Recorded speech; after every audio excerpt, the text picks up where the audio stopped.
Where does the Dagda's power come from? Well, Dagda Eve agus Fáilte. Hi, hello, and welcome. Jon O'Sullivan from the Irish Pagan School. And that is the cast or question that I explored quite a while ago when I was beginning to explore my relationship with the Dagda, the good god of Ireland's pantheon of Tuatha Dé Danann. Now, it's easily answered in some ways, but it's not so easily answered in others. So I guess the answer, not hard to say. Mostly, the Dagda's power comes from knowledge. But there are a couple of other things that are linked or associated with the Dagda, pretty much his tools, which we need to have a look at and to explore. So, when we're talking about the Dagda, I suppose we need to kind of look at look first at where he comes from, because we have a location. In the ancient mythological cycles of Ireland, we know that during the time of the Numidians in Ireland, they were under the oppression of Fomorians. And so various sons of Nemed went to Fintan, this lone survivor of previous peoples who had been here, and they asked him, "What do we do?" And he's like, "Listen, lads, you better get out. Take your people and go out of Ireland." And so that's what the sons of Nemed did.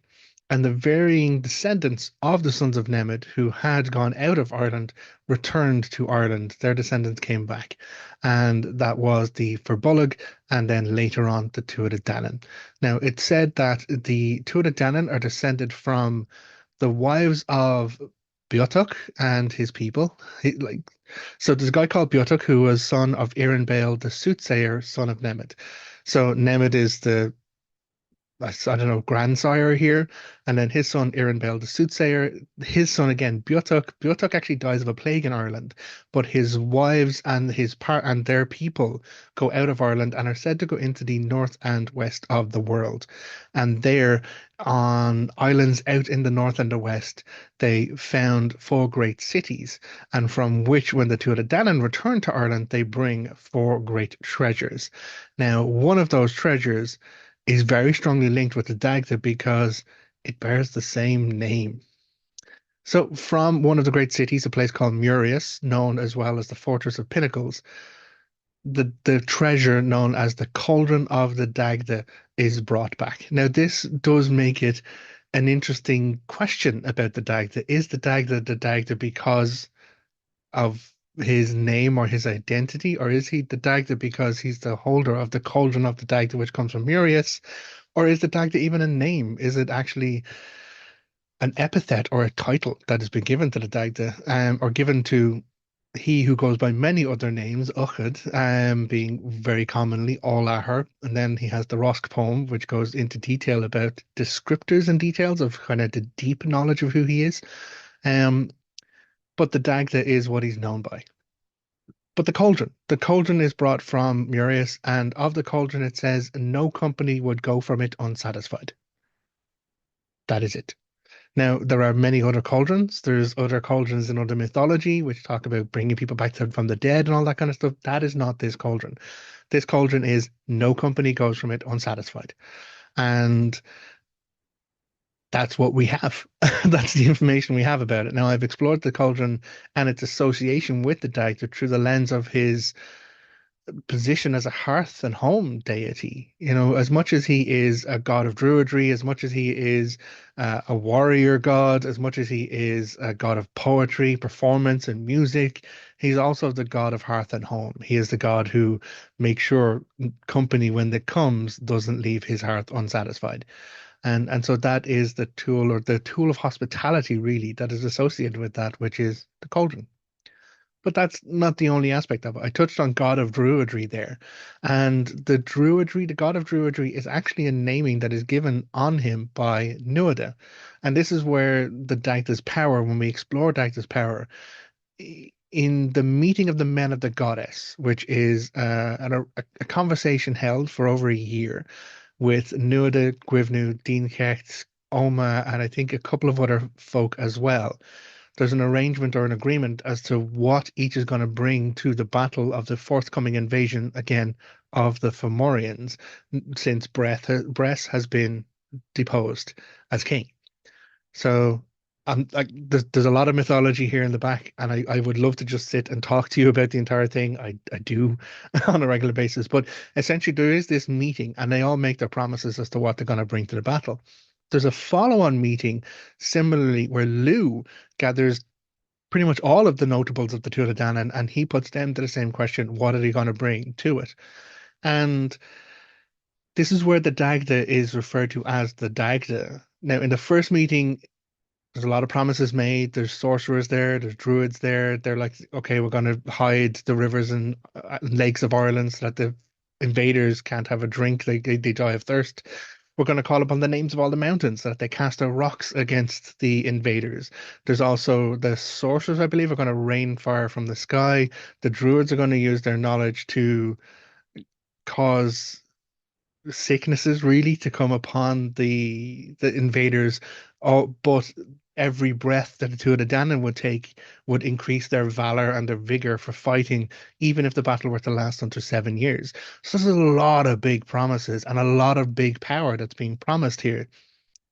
And into that moment steps the Dagda and goes, everything you have promised, I will take on myself and do.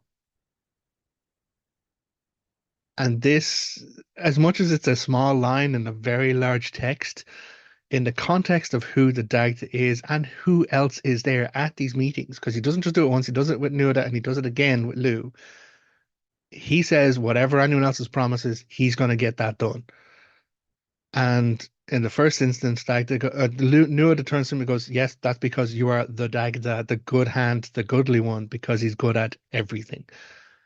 And no one says, is that too much work for you? Or like, maybe you can't do this, maybe you can't. No one disagrees. Everyone is like, yep, if Dagda says it's done, it's as good as done. And so when the battle comes, everything that was promised does happen. On the invasion, everything that is arranged does happen. And so it's referred to as him being their goodly god, their good god of Druidry. And this is about his knowledge, his ability in all other matters. So that's not the extent of his power, though, because a lot of that power then comes from his own knowledge and his own ability. As I said, there are other implements that are involved with the Dagda and his ability to do amazing things. After the second battle of Moytura, the Dagda's own home is raided, and he, finding that out, takes Oma and Lou and goes to recover his own possessions, one of which is referred to as his harp. And the harp is known as Dor Dá Blá, the Oak of Two Meadows. And with it, it is said that the Dagda would turn the seasons. So by him playing the music on this harp, the seasons themselves will be set in their right order and they would flow and follow as they should. So the harp itself, though, is bound, the music is bound within the harp so that none other than the Dagda's hand can bring forth the music. So in the story about the Dagda's harp, we find that it's been stolen. He comes with with Lou and with Oma to try and get it back. And he goes into a hall surrounded by all of these Fomorian invaders, including none other than Bress, who is there. And everyone is like, well, kill him. He's on his own. There's not many of them. But the Dagda then calls forth the harp where it had been hung on the wall because no one could get any sound out of it. And the harp leapt to his hand and struck down 9 people on the way. He then plays music on the harp, but the music he plays is notable because it is the 3 strains of emotion, the 3 strains of music by which a harper is known. So he plays the Gyantre, the joyful strain, the Goldtre, the wailing and mourning strain, and then the Soontre, the sleeping strain. And so in this, he moves the entire invading war host through joy and revel and dancing, and then through mourning and grieving and weeping, and then through sleep and rest. And so with this music, this one guy playing the harp puts everyone in the entire hall to sleep. Interestingly, he doesn't just overpower everyone while they sleeps, he just leaves them. He takes his stuff and goes, despite the fact that they're the enemy and the invading horde. So it gives insights into how not just his power, but how he uses his power, how he chooses to use his power. The last and very important tool, which is very notably associated with the Dagda, is of course the club by which life and death is dictated and controlled. And this story is very interesting because for all of the powers that the Dagda has, this is a power he doesn't.